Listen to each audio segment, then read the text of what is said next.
तो शुरुआत करते हैं हेमंत जी आपसे। ये तो जरूरी है ना कि भाई गाना अगर गाना हो एक साथ तो सुर भी एक होना चाहिए, ताल भी ठीक होना चाहिए, लय भी होनी चाहिए और पिच जो होती है सुर की वो भी एक सी होनी चाहिए। तो ये जो देखने को मिल रहा है उसको लेकर कुछ लोग चिंता कर रहे हैं कि ये ऐसा ना हो कि लोकसभा चुनाव आते आते सब गणित जो है वो खराब हो जाए। क्या लगता है आपको? आपका म्यूट है, अनम्यूट कर दीजिए। हाँ, आप सबको मेरा नमस्कार। मुझे ऐसा नहीं लगता है मयूर भाई कि ये कोई अलग अलग पिच पर लोग गा रहे हैं, क्योंकि जब ये इंडिया अलायंस बना था तो उसमें ये अभी जो तय है उसके मुताबिक कि विधानसभा चुनाव को लेकर के अभी कोई तालमेल की बातचीत नहीं हुई है। जो जैसे जहां है वैसे उनको लड़ना है। और उसमें जो खास करके जो लोकसभा चुनाव से पहले जिन राज्यों में विधानसभा के चुनाव होने हैं उनको लेकर के तो स्पष्ट था कि वहां जो पार्टी जैसे है वो अपना लड़ सकती है, उसको लेकर के कोई अलायंस में उस पर बातचीत नहीं हुई थी। तो ये एक सोच जाना पहचाना पहचानी बात है ये, कि ये ऐसा होना ही था।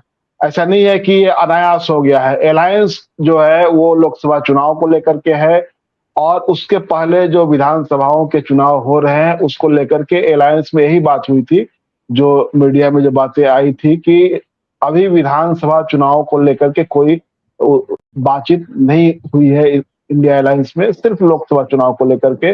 मोदी जी को सत्ता से बाहर करना है, बीजेपी को सत्ता से हटाना है, ये एजेंडा है। इस एजेंडे के आसपास सभी लोगों की गोलबंदी हुई, विपक्षी दलों की। तो ये वाला जो है कि सब लोग वहां ये मध्य प्रदेश में, राजस्थान में और उसके बाद जो अन्य राज्य हैं उनमें लोग लड़ रहे हैं, तो मुझे लगता है कि ये स्वाभाविक है, पहले से ये तय था। तो इसीलिए वहां कोई बहुत मर्मरिंग पार्टियों के बीच में नहीं है कि ये ऐसा हो गया। और आपने कहीं नहीं देखा होगा कि इंडिया अलायंस के जो पार्टनर हैं वो कह रहे हैं कि ये क्या हो रहा है, आप क्यों लड़ रहे हैं चुनाव। ऐसा तो हो नहीं रहा है।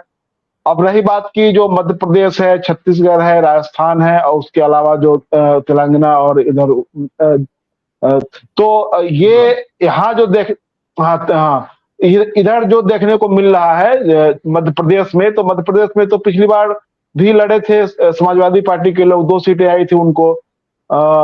नहीं, 1 सीट आई थी, और बसपा को 2 सीटें आई थी, बाकी निर्दलीय थे। तो चुनाव परिणाम पर उसका कोई बहुत असर नहीं पड़ा था। तो मुझे लगता है कि आज की तारीख में जो हैसियत इन दलों की वहां पर है, तो मुझे लगता है कि जो मध्य प्रदेश में या राजस्थान अथवा वहां छत्तीसगढ़ में, खास करके इन 3 राज्यों की अगर बात की जाए, तो ये पार्टियां अगर लड़ भी रही है तो उसमें इंडिया अलायंस का जो मेजर पार्टनर है जो कांग्रेस, और इन तीनों राज्यों में वो 2 राज्यों में तो उसकी सरकार है, एक राज्य में वो सरकार बनाने की सोच रही है। तो इन राज्यों में उसको लेकर के मुझे लगता है कि कोई बहुत अधिक टकराव की स्थिति मुझे दिखाई नहीं दे रही है। तो इससे ये कल्पना करना कि क्या इंडिया अलायंस जो है वो लोकसभा चुनाव से पहले बिखर जाएगा या आपस में कुश्ती शुरू हो जाएगी, तो ये ऐसा मुझे नहीं लग रहा है, क्योंकि ये सुचिंतित मामला है, पहले से ही इस पर बातचीत हो चुकी हुई है। अब यह है कि जो लोग लड़ रहे हैं, अब ये कहा जा रहा है कि समाजवादी ये बसपा ने कहा है कि हम सभी सीटों पर लड़ेंगे, तो अभी तक तो उन लोगों ने उम्मीदवार उतारे नहीं है। समाजवादी पार्टी के बारे में भी ऐसा ही कहा जा रहा था, लेकिन अभी तक उनके मात्र 7 उम्मीदवार उतारे गए हैं, 7 या 9 उम्मीदवार उतारे गए हैं वहां पर। तो कुल मिलाकर ये लग रहा है कि जो पार्टियों का जो स्टेक है उन राज्यों में, तो उस स्टेक के लिहाज से जो कुछ सीटें उनको मुफीद लगती है, उन मुफीद सीटों पर वो अपने उम्मीदवार उतारेंगे।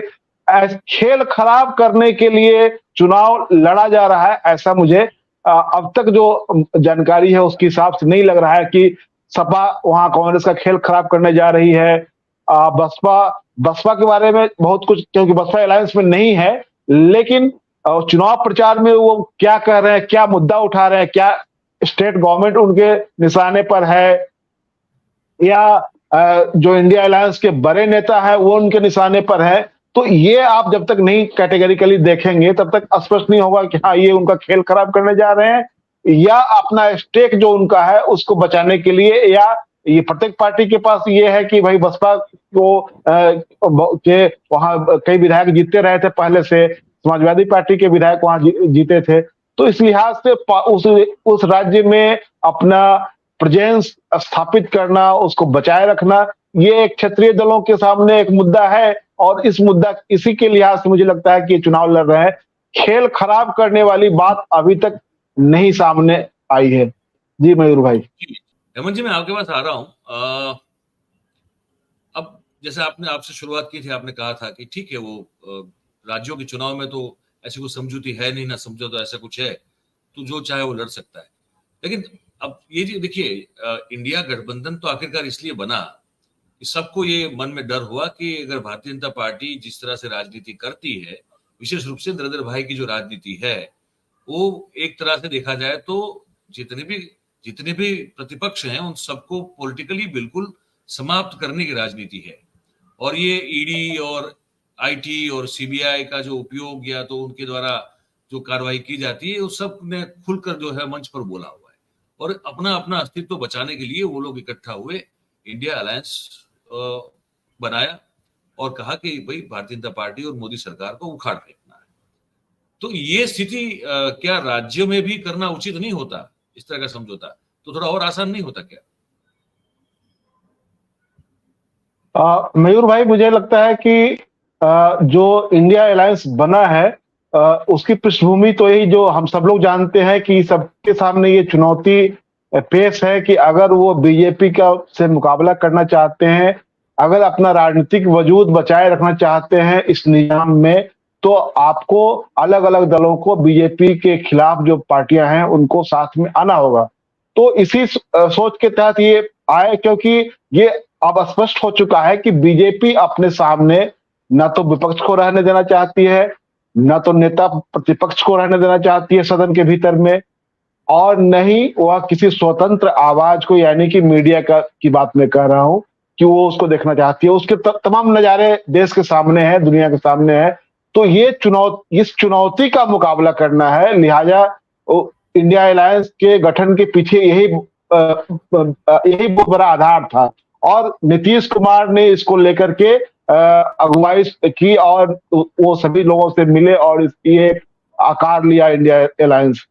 तो लेकिन अब सवाल उठता है कि ये सही बात है कि विधानसभा चुनाव को लेकर के कोई बातचीत इंडिया अलायंस में नहीं थी, ये सबको, बल्कि उसमें जो प्रेस रिलीज जारी हुआ था, अंतिम वाली जो मीटिंग है उस महाराष्ट्र मुंबई वाली मीटिंग से, उसमें ये लिखा हुआ था कि विधानसभा चुनाव को लेकर के सभी दल स्वतंत्र हैं अपने ढंग से लड़ने के लिए। उस प्रेस रिलीज में लिखा हुआ अगर आपने देखा होगा तो, और वो कांग्रेस के इस पर अभी भी उपलब्ध होगा। तो ये स्पष्ट कर दिया गया था उसी समय।